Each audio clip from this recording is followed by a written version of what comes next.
Esther chapitre 5. Le troisième jour, Esther mit ses vêtements royaux et se présenta dans la cour intérieure de la maison du roi, devant la maison du roi.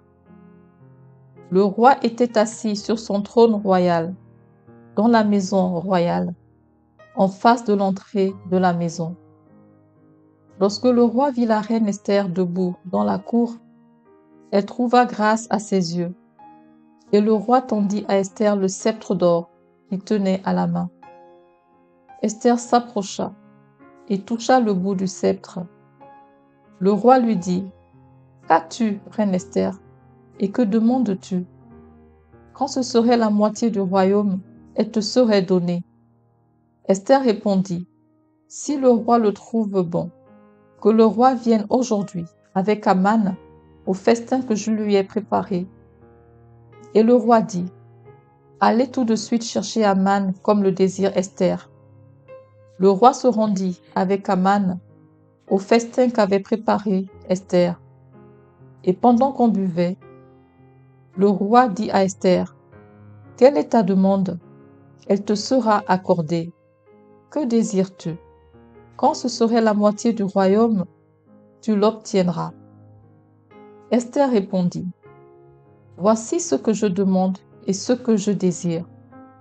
Si j'ai trouvé grâce aux yeux du roi, et s'il plaît au roi d'accorder ma demande et de satisfaire mon désir, que le roi vienne avec Aman au festin que je leur préparerai, et demain je donnerai réponse au roi selon son ordre. »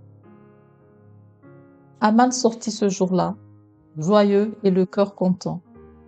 Mais lorsqu'il vit à la porte du roi Mardochée qui ne se levait ni ne se remuait devant lui, il fut rempli de colère contre Mardochée. Il sut néanmoins se contenir, et il alla chez lui. Puis il envoya chercher ses amis à Zeresh, sa femme. Aman leur parla de la magnificence de ses richesses, du nombre de ses fils, de tout ce qu'avait fait le roi pour l'élever en dignité, et du rang qu'il lui avait donné au-dessus des chefs et des serviteurs du roi. Et il ajouta : « Je suis même le seul que la reine Esther ait admis avec le roi au festin qu'elle a fait. Et je suis encore invité pour demain chez elle avec le roi. Mais tout cela n'est d'aucun prix pour moi aussi, longtemps que je verrai Mardochée, le Juif, assis à la porte du roi. » Zeresh, sa femme, et tous ses amis lui dirent : « Qu'on prépare un bois haut de 50 coudées, et demain matin, demande au roi qu'on y ponde Mardochée. Puis tu iras joyeux au festin avec le roi. » Cet avis plut à Aman, et il fit préparer le bois.